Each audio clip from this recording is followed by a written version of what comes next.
Hello guys, ਤੁਹਾਨੂੰ ਪਤਾ ਚੱਲ ਹੀ ਗਿਆ ਹੋਵੇਗਾ ਕਿ ਅੱਜ ਦਾ ਸਾਡਾ ਟੌਪਿਕ ਕੀ ਹੈ।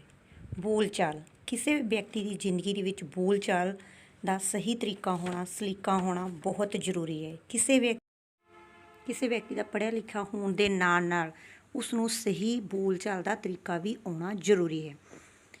ਇਨ ਇੰਗਲਿਸ਼ ਸਪੀਕਿੰਗ ਦੇ ਦੋ ਵੇਜ਼ ਨੇਗੇ, ਪੋਲਾਈਟਨੈਸ ਐਂਡ ਫਲੂਐਂਸੀ। ਪੋਲਾਈਟਨੈਸ ਮੀਨਸ ਸਾਡਾ ਬੋਲਣ ਦਾ ਤਰੀਕਾ ਕੀ ਹੈ, ਅਸੀਂ ਕਿੰਨੇ ਕੁ ਨਰਮਾਈ ਨਾਲ, ਕਿੰਨੇ ਕੁ ਚੰਗੇ ਬਿਹੇਵੀਅਰ ਨਾਲ ਕਿਸੇ ਨਾਲ ਪੇਸ਼ ਆਉਣਾ। ਅੱਜ ਦੀ ਵੀਡੀਓ ਵਿੱਚ ਅਸੀਂ ਇਸ ਦਾ ਫਸਟ ਪੁਆਇੰਟ ਐਕਸਪਲੇਨ ਕਰਾਂਗੇ।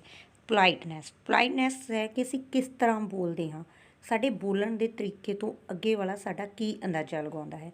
ਅਸੀਂ ਇਸ ਚੀਜ਼ ਨੂੰ ਅੱਜ ਐਕਸਪਲੇਨ ਕਰ ਰਹੇ ਹਾਂ। ਇਸ ਨੂੰ ਇੱਕ ਐਗਜ਼ਾਮਪਲ ਦੇ ਨਾਲ ਪੇਸ਼ ਕਰ ਰਹੇ ਹਾਂ। ਐਗਜ਼ਾਮਪਲ ਹੈ, ਰੁਕੋ ਨਾ ਜਾਓ, ਰੁਕੋ ਨਾ ਜਾਓ। ਸਾਡੇ ਸਾਹਮਣੇ ਦੋ ਵਰਡਸ ਨੇ, ਦੋ ਸੈਂਟੈਂਸਸ ਹੈ। ਫਸਟ ਰੁਕੋ ਨਾ ਜਾਓ, ਸੈਕੰਡਲੀ ਰੁਕੇ ਨਾ ਜਾਓ। ਜਸਟ ਫਰਕ ਕਿੰਨਾ ਹੈ ਕਿ ਇੱਕ ਕੌਮਾ। ਫਸਟ ਦੇ ਵਿੱਚ ਰੁਕੋ ਨਾ ਜਾਓ, ਇਟ ਮੀਨਸ ਹੈ ਕਿ ਰੁਕਣਾ ਨਹੀਂ, ਜਾਓ।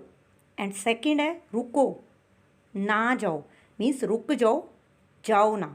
ਇਹਨਾਂ ਦੋਨਾਂ ਦੇ ਵਿੱਚ ਇੱਕ ਕੌਮੇ ਨੇ ਬਹੁਤ ਜ਼ਿਆਦਾ ਫਰਕ ਪਾ ਦਿੱਤਾ ਹੈ। ਇੱਥੋਂ ਪਤਾ ਲੱਗਦਾ ਕਿ ਅਸੀਂ ਕੀ ਬੋਲਦੇ ਹਾਂ। ਇੰਗਲਿਸ਼ ਸਪੀਕਿੰਗ ਲਈ ਕੁਝ ਮੇਨ ਵਰਡਸ ਨੇ, ਅੱਜ ਆਪਾਂ ਉਹ ਐਕਸਪਲੇਨ ਕਰਾਂਗੇ। First please. ਪਲੀਜ਼ ਯਾਨੀ ਕਿ ਕਿਰਪਾ ਕਰਕੇ। ਸਾਡੇ ਕਹਿਣ ਦੇ ਵਿੱਚ ਫਰਕ ਹੁੰਦਾ ਹੈ। ਜਿਸ ਤਰ੍ਹਾਂ ਅਸੀਂ ਇੰਗਲਿਸ਼ ਦੇ ਵਿੱਚ ਯੂ ਵਰਡ ਲਿਖਦੇ ਹਾਂ, ਤੁਸੀਂ ਉਹ ਵੀ ਯੂ ਨਾਲ ਲਿਖਿਆ ਜਾਂਦਾ, ਤੂੰ ਉਹ ਵੀ ਯੂ ਨਾਲ ਹੀ ਲਿਖਿਆ ਜਾਂਦਾ, ਬਟ ਉਹਨਾਂ ਨੂੰ ਵੀ ਅਸੀਂ ਰਿਸਪੈਕਟਫੁਲੀ ਬੋਲ ਸਕਦੇ ਹਾਂ। ਜਿਵੇਂ first example get out. Get out mean ਚਲੇ ਜਾਓ। And second example please get out. ਜਦੋਂ ਅਸੀਂ ਪਲੀਜ਼ ਲਗਾ ਕੇ ਬੋਲਾਂਗੇ ਤਾਂ ਸਾਹਮਣੇ ਵਾਲਾ ਸਾਡੇ ਬੋਲਣ ਦੀ ਕਦਰ ਕਰੇਗਾ ਅਤੇ ਆਰਾਮ ਨਾਲ ਬਾਹਰ ਚਲਾ ਜਾਏਗਾ। ਲੇਕਿਨ ਫਸਟ ਸੈਂਟੈਂਸ ਵਿੱਚ ਸੁਣ ਕੇ ਸਾਹਮਣੇ ਵਾਲਾ ਵੀ ਅੱਗੋਂ ਗੁੱਸਾ ਕਰੇਗਾ ਅਤੇ ਇੱਥੇ ਝਗੜਾ ਹੋ ਸਕਦਾ ਹੈ। ਸੈਕਿੰਡ ਦੇ ਵਿੱਚ ਉਹ ਆਰਾਮ ਨਾਲ ਸਾਡੀ ਗੱਲ ਸੁਣ ਕੇ ਸ਼ਾਂਤੀ ਨਾਲ ਜਾ ਸਕਦਾ। ਮੀਨਸ ਇਹ ਨਹੀਂ ਹੈ ਕਿ ਇਹ ਯੂ ਵਰਡ ਤੂੰ ਅਤੇ ਤੁਸੀਂ ਲਈ ਯੂਜ਼ ਹੁੰਦਾ ਅਤੇ ਅਸੀਂ ਉਹਦੇ ਲਈ ਕੁਛ ਹੋਰ ਯੂਜ਼ ਨਹੀਂ ਕਰ ਸਕਦੇ, ਬਟ ਅਸੀਂ ਆਪਣੀ ਪੋਲਾਈਟਨੈਸ ਦਿਖਾਉਣ ਦੇ ਲਈ ਅਸੀਂ ਉੱਥੇ ਆਪਣਾ ਪਲੀਜ਼ ਵਰਡ ਯੂਜ਼ ਕਰ ਸਕਦੇ ਹਾਂ। ਜੇ ਅਸੀਂ ਪਲੀਜ਼ ਵਰਡ ਯੂਜ਼ ਕਰਦੇ ਹਾਂ ਤਾਂ ਸਾਹਮਣੇ ਵਾਲਾ ਵੀ ਸਾਡੇ ਨਾਲ ਨਰਮਾਈ ਨਾਲ ਹੀ ਪੇਸ਼ ਆਉਂਦਾ ਹੈ। ਅਤੇ ਨੈਕਸਟ ਵਰਡ ਹੈ ਸਾਡਾ ਥੈਂਕਸ। ਥੈਂਕਸ ਮੀਨਸ ਧੰਨਵਾਦ। ਜਦੋਂ ਕੋਈ ਵਿਅਕਤੀ ਸਾਡਾ ਕੋਈ ਕੰਮ ਕਰ ਦਿੰਦਾ ਹੈ ਜਾਂ ਸਾਡੀ ਕਹੀ ਕੋਈ ਗੱਲ ਮੰਨ ਲੈਂਦਾ ਹੈ ਤਾਂ ਉਸਨੂੰ ਅਸੀਂ ਥੈਂਕਸ ਕਹਿੰਦੇ ਹਾਂ। ਥੈਂਕਸ ਇੱਕ ਇਨਫੋਰਮਲ ਵਰਡ ਹੈ ਜੋ ਆਪਣੇ ਨਜ਼ਦੀਕ ਵਾਲੇ ਵਿਅਕਤੀਆਂ ਲਈ ਅਸੀਂ ਯੂਜ਼ ਕਰਦੇ ਹਾਂ, ਬਟ ਕਿਸੇ ਥਰਡ ਪਰਸਨ ਦੇ ਲਈ ਅਸੀਂ ਥੈਂਕ ਯੂ ਵਰਡ ਯੂਜ਼ ਕਰ ਸਕਦੇ ਹਾਂ। ਬਟ ਥੈਂਕਸ ਵਰਡ ਵੀ ਗਲਤ ਨਹੀਂ ਹੈ, ਪਰ ਅਸੀਂ ਥੈਂਕ ਯੂ ਬੋਲਦੇ ਹਾਂ, ਜ਼ਿਆਦਾ ਬੈਟਰ ਹੁੰਦਾ ਹੈ। ਬਟ ਅਸੀਂ ਕਿਸੇ ਦਾ ਬਹੁਤ ਜ਼ਿਆਦਾ ਧੰਨਵਾਦ ਕਰਨਾ ਚਾਹੁੰਦੇ ਹਾਂ ਤਾਂ ਅਸੀਂ ਮੈਨੀ ਥੈਂਕਸ ਬੋਲ ਸਕਦੇ ਹਾਂ। ਬਟ ਅਸੀਂ ਇਸ ਦੀ ਜਗ੍ਹਾ 'ਤੇ ਕਈ ਵਾਰ thank you very much word ਵੀ ਯੂਜ਼ ਕਰਦੇ ਹਾਂ, ਯਾਨੀ ਕਿ ਅਸੀਂ ਕਿਸੇ ਦਾ ਧੰਨਵਾਦ ਸ਼ੋਅ ਕਰਦੇ ਹਾਂ। ਇਸ ਨਾਲ ਕੁਝ ਜ਼ਿਆਦਾ ਫਰਕ ਨਹੀਂ ਪੈਂਦਾ, ਬਟ ਸਾਡੀ ਇੱਕ ਪੋਲਾਈਟਨੈਸ ਸ਼ੋਅ ਹੁੰਦੀ ਹੈ। ਅਸੀਂ ਥੈਂਕਸ, ਥੈਂਕ ਯੂ, ਮੈਨੀ ਥੈਂਕਸ, ਥੈਂਕ ਯੂ ਵੈਰੀ ਮੱਚ, ਇਹ ਸਾਰੇ ਵਰਡਸ ਕੀ ਨੇਗੇ, ਇੱਕ ਰਿਸਪੈਕਟਫੁਲੀ ਵਰਡਸ ਨੇਗੇ, ਜਿਹੜੀ ਕਿ ਅਸੀਂ ਜੇ ਆਪਣੀ ਰੂਟੀਨ ਦੇ ਵਿੱਚ ਯੂਜ਼ ਕਰਦੇ ਰਹਿੰਦੇ ਹਾਂ ਤਾਂ ਸਾਡੀ ਕੀ ਹੈ, ਸਪੀਕਿੰਗ ਬੈਟਰ ਬਣਦੀ ਹੈ। ਇੰਗਲਿਸ਼ ਬੋਲਣ ਦਾ ਮਤਲਬ ਇਹ ਨਹੀਂ ਹੈ ਕਿ ਅਸੀਂ ਸਿਰਫ ਇੰਗਲਿਸ਼ ਦੇ ਸੈਂਟੈਂਸਸ ਬੋਲੀਏ, ਬਟ ਉਹਨਾਂ ਦੇ ਵਿੱਚ ਸਾਨੂੰ ਪੋਲਾਈਟਨੈਸ ਵਾਲੇ ਬੋਲਣੇ ਚਾਹੀਦੇ ਹਨ। ਇਹ ਵਰਡ ਇੰਗਲਿਸ਼ ਸਿੱਖਣ ਦੀ ਨੀਂਹ ਹਨ, ਇਹ ਬਹੁਤ ਹੀ ਜ਼ਰੂਰੀ ਹਨ। ਕਿ ਜਦੋਂ ਕੋਈ ਵਿਅਕਤੀ ਸਾਨੂੰ ਥੈਂਕਸ ਬੋਲਦਾ ਹੈ ਤਾਂ ਸਾਨੂੰ ਉਸਦਾ ਰਿਪਲਾਈ ਕਰਨਾ ਵੀ ਬਣਦਾ ਹੈ। ਤਾਂ ਫਸਟਲੀ ਹੈ ਇਟਸ ਮਾਈ ਪਲੈਜ਼ਰ। ਇਹ ਵਰਡ ਅਸੀਂ ਉਸ ਟਾਈਮ ਬੋਲਦੇ ਹਾਂ ਜਦੋਂ ਕੋਈ ਵਿਅਕਤੀ ਸਾਡਾ ਧੰਨਵਾਦ ਕਰਦਾ ਹੈ ਤਾਂ ਅਸੀਂ ਉਸ ਨੂੰ ਕਹਿ ਸਕਦੇ ਹਾਂ, ਇਹ ਮੇਰੇ ਲਈ ਖੁਸ਼ੀ ਦੀ ਗੱਲ ਹੈ ਕਿ ਮੈਂ ਤੁਹਾਡਾ ਇਹ ਕੰਮ ਕੀਤਾ। ਨੈਕਸਟ ਹੈ ਦੈਟਸ ਆਲ ਰਾਈਟ, ਯਾਨੀ ਕਿ ਠੀਕ ਹੈ। ਜਦੋਂ ਕੋਈ ਸਾਨੂੰ ਥੈਂਕਸ ਬੋਲਦਾ ਹੈ ਤਾਂ ਅਸੀਂ ਉਸ ਨੂੰ ਕਹਿ ਸਕਦੇ ਹਾਂ that's all right. And next ਹੈ ਨੋ ਮੈਂਸ਼ਨ ਪਲੀਜ਼। ਉਹਨੂੰ ਅਸੀਂ ਆਪਾਂ ਥੈਂਕਸ ਬੋਲਣ ਵਾਲੇ ਵਿਅਕਤੀ ਨੂੰ ਕਹਿ ਸਕਦੇ ਹਾਂ ਕਿ ਅਜਿਹਾ ਕਹਿਣ ਦੀ ਜ਼ਰੂਰਤ ਨਹੀਂ ਹੈ, ਇਹ ਮੇਰਾ ਫਰਜ਼ ਬਣਦਾ ਸੀ। ਮੈਂਸ਼ਨ ਨੋਟ, ਦੁਹਰਾਉਣ ਦੀ ਲੋੜ ਨਹੀਂ ਹੈ, ਜਾਣੀ ਕਿ ਤੁਹਾਨੂੰ ਕਹਿਣ ਦੀ ਜ਼ਰੂਰਤ ਨਹੀਂ ਹੈ ਕਿ ਤੁਸੀਂ ਮੈਨੂੰ ਅੱਗੇ ਥੈਂਕਸ ਕਹੋ, ਕੋਈ ਗੱਲ ਨਹੀਂ। ਵੈਲਕਮ, ਅਸੀਂ ਜਦੋਂ ਕਹਿੰਦੇ ਹਾਂ ਤੁਹਾਡਾ ਸਵਾਗਤ ਹੈ, ਅਸੀਂ ਕਿਸੇ ਨੂੰ ਆਪਣਾ ਧੰਨਵਾਦ ਕਰਨ 'ਤੇ ਕਹਿੰਦੇ ਹਾਂ ਕਿ ਤੁਹਾਡਾ ਸਵਾਗਤ ਹੈ, ਤਾਂ ਇਹ ਵਾਲੇ ਵਰਡਸ ਯੂਜ਼ ਕੀਤੇ ਜਾਂਦੇ ਹਨ। ਜਦੋਂ ਅਸੀਂ ਕਿਸੇ ਦੇ ਥੈਂਕ ਯੂ ਤੋਂ ਬਾਅਦ ਰਿਪਲਾਈ ਕਰਦੇ ਹਾਂ ਤਾਂ ਇੱਕ ਬਹੁਤ ਵਧੀਆ ਬਿਹੇਵੀਅਰ ਹੁੰਦਾ ਹੈ। ਐਂਡ ਨੈਕਸਟ ਹੈ ਸੌਰੀ। ਸੌਰੀ ਨੂੰ ਅਸੀਂ ਕਈ ਤਰੀਕਿਆਂ ਨਾਲ ਕਹਿ ਸਕਦੇ ਹਾਂ। ਜਦੋਂ ਅਸੀਂ ਕੋਈ ਗਲਤੀ ਕਰਦੇ ਹਾਂ ਜਾਂ ਸਾਨੂੰ ਆਪਣੇ ਕਿਸੇ ਕੰਮ 'ਤੇ ਬਹੁਤ ਜ਼ਿਆਦਾ ਅਫਸੋਸ ਹੁੰਦਾ ਹੈ ਤਾਂ ਅਸੀਂ ਉੱਥੇ ਸੌਰੀ ਵਰਡ ਯੂਜ਼ ਕਰਦੇ ਹਾਂ ਅਤੇ ਅਸੀਂ ਬੋਲਦੇ ਹਾਂ ਆਈ ਐਮ ਸੌਰੀ। ਅਸੀਂ ਆਪਣੀ ਗਲਤੀ ਨੂੰ ਐਕਸੈਪਟ ਕਰ ਲੈਂਦੇ ਹਾਂ। ਅਤੇ ਕਈ ਵਾਰ ਹੁੰਦਾ ਹੈ ਕਿ ਅਸੀਂ ਕਿਸੇ ਮੀਟਿੰਗ 'ਤੇ ਪਹੁੰਚਣਾ ਹੁੰਦਾ ਹੈ ਅਤੇ ਜਾਂ ਅਸੀਂ ਕਿਸੇ ਕੰਮ 'ਤੇ ਪਹੁੰਚਣਾ ਹੁੰਦਾ ਅਤੇ ਅਸੀਂ ਉੱਥੇ ਲੇਟ ਹੋ ਜਾਂਦੇ ਹਾਂ ਤਾਂ ਉੱਥੇ ਅਸੀਂ ਯੂਜ਼ ਕਰਦੇ ਹਾਂ ਐਕਸਟ੍ਰੀਮਲੀ ਸੌਰੀ। ਤਾਂ ਅਸੀਂ ਬੋਲਦੇ ਹਾਂ ਕਿ ਬਹੁਤ ਜ਼ਿਆਦਾ ਖੇਦ ਹੈ। ਅਤੇ ਨੈਕਸਟ ਹੈ ਵਰਡ ਐਕਸਕਿਊਜ਼ ਮੀ। ਜਦੋਂ ਕਿ ਕੋਈ ਦੋ ਵਿਅਕਤੀ ਗੱਲ ਕਰ ਰਹੇ ਹੁੰਦੇ ਹਨ, ਅਸੀਂ ਵਿੱਚ ਦੀ ਉਹਨਾਂ ਨੂੰ ਟੋਕਣਾ ਹੁੰਦਾ ਹੈ ਜਾਂ ਆਪਣਾ ਕਿ ਸਾਈਡ 'ਤੇ ਲੰਘਣਾ ਹੁੰਦਾ ਤਾਂ ਅਸੀਂ ਉੱਥੇ ਯੂਜ਼ ਕਰਦੇ ਹਾਂ ਐਕਸਕਿਊਜ਼ ਮੀ। ਅਸੀਂ ਐਕਸਕਿਊਜ਼ ਮੀ ਦੀ ਜਗ੍ਹਾ 'ਤੇ ਸੌਰੀ ਟੂ ਇੰਟਰਪਟ ਯੂ ਅਤੇ sorry to disturb you words ਵੀ ਯੂਜ਼ ਕਰ ਸਕਦੇ ਹਾਂ। ਅਤੇ ਅਸੀਂ ਉਹਨਾਂ ਨੂੰ ਕੀ ਹੈ ਮੀਨਸ ਤੁਹਾਨੂੰ ਡਿਸਟਰਬ ਕਰਨ ਲਈ ਜਾਂ ਤੁਹਾਨੂੰ ਤੰਗ ਕਰਨ ਲਈ ਦਖਲਅੰਦਾਜ਼ੀ ਦੇ ਲਈ ਮਾਫੀ ਹੈ ਕਹਿ ਕੇ ਜਾਣਾ ਅੱਗੇ ਹੀ ਜ਼ਿਆਦਾ ਬੈਟਰ ਹੁੰਦਾ ਹੈ। ਅਤੇ ਨੈਕਸਟ ਵਰਡ ਹੈ ਪਾਰਡਨ। ਪਾਰਡਨ ਵਰਡ ਵੀ ਸੌਰੀ ਦੀ ਤਰ੍ਹਾਂ ਹੀ ਯੂਜ਼ ਕੀਤਾ ਜਾਂਦਾ ਹੈ। ਇੱਥੇ ਇਹ ਨਹੀਂ ਹੈ ਕਿ ਕੋਈ ਗਲਤੀ ਹੋਣ 'ਤੇ ਹੀ ਬੋਲਿਆ ਜਾਂਦਾ ਹੈ। ਕਈ ਵਾਰ ਸਾਨੂੰ ਕੋਈ ਵਿਅਕਤੀ ਕੁਛ ਕਹਿੰਦਾ ਹੈ ਬਟ ਸਾਨੂੰ ਸਮਝ ਨਹੀਂ ਆਉਂਦੀ ਤਾਂ ਅਸੀਂ ਉਸ ਨੂੰ ਰਿਪੀਟ ਕਰਨ ਦੇ ਲਈ ਉਰੇ ਪਾਰਡਨ ਵਰਡ ਯੂਜ਼ ਕਰਦੇ ਹਾਂ।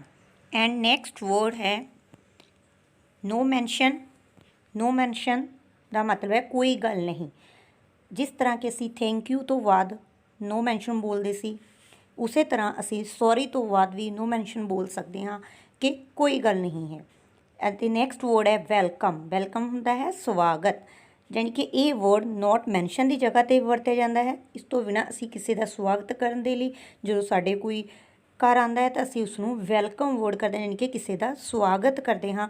ਇਹ ਥੈਂਕ ਯੂ ਅਤੇ ਸੌਰੀ ਤੋਂ ਬਾਅਦ ਵੀ ਵਰਡਸ ਯੂਜ਼ ਕੀਤੇ ਜਾਂਦੇ ਹਨ, ਜਿਹੜੇ ਕਿ ਸਾਨੂੰ ਸਾਰਿਆਂ ਨੂੰ ਪਤਾ ਵੀ ਹਨ। ਸਾਰੇ ਅਸੀਂ ਇਹਨਾਂ ਦੇ ਯੂਜ਼ ਬਾਰੇ ਜਾਣਦੇ ਵੀ ਹਾਂ, ਬਟ ਅਸੀਂ ਆਪਣੀ ਡੇਲੀ ਲਾਈਫ ਦੇ ਵਿੱਚ ਇਹਨਾਂ ਵਰਡਸ ਦੀ ਵਰਤੋਂ ਬਹੁਤ ਘੱਟ ਕਰਦੇ ਹਾਂ।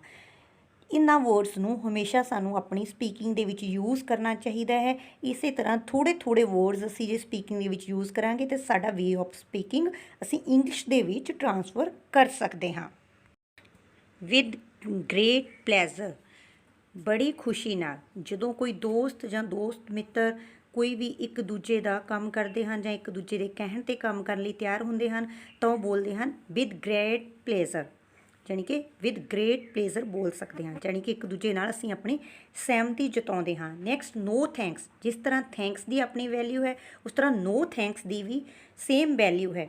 ਜਦੋਂ ਸਾਨੂੰ ਕੋਈ ਵਿਅਕਤੀ ਕਿਸੇ ਚੀਜ਼ ਦੇ ਲਈ ਪੁੱਛਦਾ ਹੈ ਅਤੇ ਅਸੀਂ ਉਸ ਨੂੰ ਮਨਾ ਕਰਨਾ ਚਾਹੁੰਦੇ ਹਾਂ ਤਾਂ ਅਸੀਂ ਉੱਥੇ ਬੋਲਦੇ ਹਾਂ ਨੋ ਥੈਂਕਸ। ਜਿਸ ਤਰ੍ਹਾਂ ਕੋਈ ਵਿਅਕਤੀ ਸਾਨੂੰ ਪੁੱਛਦਾ ਹੈ ਮੇ ਆਈ ਹੈਲਪ ਯੂ, ਮੈਂ ਤੁਹਾਡੀ ਮਦਦ ਕਰਾਂ, ਜੇਕਰ ਅਸੀਂ ਉੱਥੇ ਉਸ ਨੂੰ ਬੋਲ ਦਿੰਦੇ ਹਾਂ ਨੋ ਤਾਂ ਉਸ ਨੂੰ ਬੁਰਾ ਵੀ ਲੱਗ ਸਕਦਾ ਹੈ। ਜੇਕਰ ਅਸੀਂ ਉਸ ਨੂੰ ਇਸੇ ਜਗ੍ਹਾ 'ਤੇ ਇਹ ਵਰਡਸ ਯੂਜ਼ ਕਰਦੇ ਹਾਂ ਕਿ ਨੋ ਥੈਂਕਸ ਤਾਂ ਉਸ ਨੂੰ ਬੁਰਾ ਨਹੀਂ ਲੱਗੇਗਾ ਅਤੇ ਮਤਲਬ ਨਹੀਂ ਧੰਨਵਾਦ। ਅਸੀਂ ਇਹ ਕਹਿ ਰਹੇ ਹਾਂ ਕਿ ਤੁਹਾਡਾ ਪੁੱਛਣ ਦੇ ਲਈ ਧੰਨਵਾਦ ਹੈ। ਕਿ ਆਫਟਰ ਯੂ, ਜਿਸ ਤਰ੍ਹਾਂ ਕਿ ਅਸੀਂ ਕਿਸੇ ਜਗ੍ਹਾ 'ਤੇ ਜਾਂਦੇ ਹਾਂ, ਕੋਈ ਸ਼ੌਪ ਹੈ ਜਾਂ ਕੋਈ ਬੱਸ ਹੈ, ਅਸੀਂ ਉਸ ਦੇ ਵਿੱਚ ਚੜ੍ਹਨ ਵਾਲੇ ਹਾਂ ਜਾਂ ਸ਼ੌਪ ਦੇ ਵਿੱਚ ਐਂਟਰ ਹੋਣ ਵਾਲੇ ਹਾਂ, ਅਸੀਂ ਦੋ ਜਣੇ ਨੇ ਤਾਂ ਅਸੀਂ ਦੂਸਰੇ ਨੂੰ ਨਾਲ ਵਾਲੇ ਨੂੰ ਬੋਲਦੇ ਹਾਂ ਕਿ ਪਹਿਲਾਂ ਤੁਸੀਂ। ਅਸੀਂ ਕਈ ਵਾਰ ਉੱਥੇ ਇੰਗਲਿਸ਼ ਦੇ ਵਿੱਚ ਫਸਟ ਯੂ ਜਾਂ ਫਸਟਲੀ ਬੋਲ ਦਿੰਦੇ ਹਾਂ, ਜੋ ਕਿ ਸਹੀ ਨਹੀਂ ਹੈ ਜਾਂ ਬੈਟਰ ਨਹੀਂ ਲੱਗਦਾ ਹੈ। ਤਾਂ ਅਸੀਂ ਉਸ ਦੀ ਜਗ੍ਹਾ 'ਤੇ ਸਾਨੂੰ ਬੋਲਣਾ ਚਾਹੀਦਾ ਹੈ ਆਫਟਰ ਯੂ, ਮੀਨਸ ਤੁਹਾਡੇ ਬਾਅਦ, ਮੀਨਸ ਮੈਂ ਤੁਹਾਡੇ ਬਾਅਦ ਜਾਵਾਂਗਾ।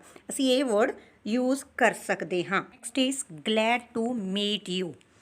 ਤੁਹਾਨੂੰ ਮਿਲ ਕੇ ਖੁਸ਼ੀ ਹੋਈ, ਯਾਨੀ ਕਿ ਜਦੋਂ ਅਸੀਂ ਕਿਤੇ ਕਿਸੇ ਵਿਅਕਤੀ ਨੂੰ ਮਿਲਦੇ ਹਾਂ, ਇੱਕ ਜਾਂ ਦੋ ਵਿਅਕਤੀਆਂ ਨੂੰ ਮਿਲਦੇ ਹਾਂ ਕਿਸੇ ਵੀ ਜਗ੍ਹਾ 'ਤੇ ਅਤੇ ਅਸੀਂ ਉਸ ਤੋਂ ਆਪਣਾ ਕੰਮ ਖਤਮ ਕਰਨ ਤੋਂ ਬਾਅਦ ਚੱਲਣ ਵਾਲੇ ਹੁੰਦੇ ਹਾਂ ਜਾਂ ਉਸ ਤੋਂ ਵਿਛੜਨ ਵਾਲੇ ਹੁੰਦੇ ਹਾਂ ਤਾਂ ਅਸੀਂ ਉਸ ਨੂੰ ਉੱਥੇ ਕਹਿ ਸਕਦੇ ਹਾਂ ਗਲੈਡ to meet you.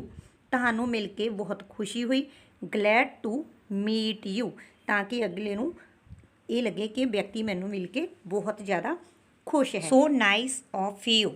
Next word ਹੈ ਸੋ ਨਾਈਸ ਆਫ ਯੂ। ਤੁਸੀਂ ਕਿੰਨੇ ਚੰਗੇ ਹੋ। ਜਦੋਂ ਕੋਈ ਵਿਅਕਤੀ ਸਾਡਾ ਕੋਈ ਕੰਮ ਕਰ ਦਿੰਦਾ ਹੈ, ਸਾਡਾ ਕੋਈ ਫਾਇਦਾ ਕਰਦਾ ਹੈ ਤਾਂ ਅਸੀਂ ਥੈਂਕ ਯੂ ਦੇ ਨਾਲ ਨਾਲ ਉਸਨੂੰ ਇਹ ਵੀ ਕਹਿ ਸਕਦੇ ਹਾਂ ਕਿ ਤੁਸੀਂ ਕਿੰਨੇ ਚੰਗੇ ਹੋ। ਸੋ nice of you. Never mind, ਕੋਈ ਗੱਲ ਨਹੀਂ।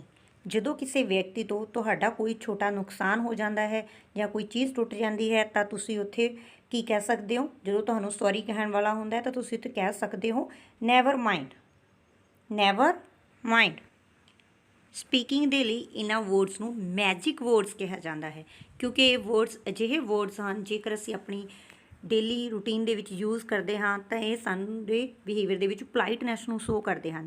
ਜਦੋਂ ਅਸੀਂ ਇਹ ਵਰਡ ਯੂਜ਼ ਕਰਦੇ ਹਾਂ ਤਾਂ ਸਾਡੇ ਸਾਹਮਣੇ ਵਾਲਾ ਵੀ ਸਾਡੇ ਨਾਲ ਉਸੇ ਤਰ੍ਹਾਂ ਦਾ ਹੀ ਬਿਹੇਵੀਅਰ ਕਰਦਾ ਹੈ ਅਤੇ ਉਸ ਨੂੰ ਵੀ ਸਾਡੀ ਬੋਲਚਾਲ ਵਧੀਆ ਲੱਗਦੀ ਹੈ। ਅਤੇ ਇਹ ਵਰਡਸ ਦੇ ਨਾਲ ਹੀ ਅਸੀਂ ਆਪਣੀ ਇੰਗਲਿਸ਼ ਸਪੀਕਿੰਗ ਦੀ ਸਟਾਰਟਿੰਗ ਕਰ ਸਕਦੇ ਹਾਂ। Thanks for watching the video.